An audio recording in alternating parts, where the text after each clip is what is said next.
Before he was charged in the murder of his wife, April, Justin Barber was questioned before a grand jury.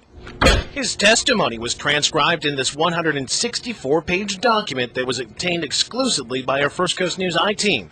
During the proceedings, Barber admits to at least 5 affairs in a 1-year span before April was killed.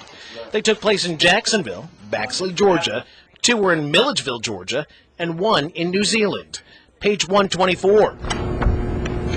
Assistant State Attorney Maureen Sullivan Christini asked Barber, quote, "If you're having an affair with someone else, you would look like a prime suspect in a homicide," end quote. Barber responds by saying that it never crossed his mind.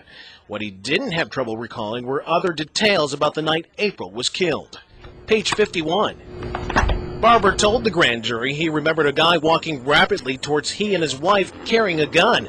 Barber said a struggle ensued, shots were fired, then the gunman fled. When he realized his wife had been shot, Barber told the grand jury he dragged her body from the ocean through the sand and tried to carry her up the boardwalk, but left her there. Barber said he tried to flag down cars on A1A, but they didn't stop, so he drove himself 10 miles north until help arrived. It was at the hospital where Barber learned his wife had died. For the next 2 years, Barber lived mostly in Oregon, while police here continued to search for a killer. But prosecutors say Barber was always under the microscope. Investigators seized his work and home computers, looking for clues. There, they say they found some strange searches.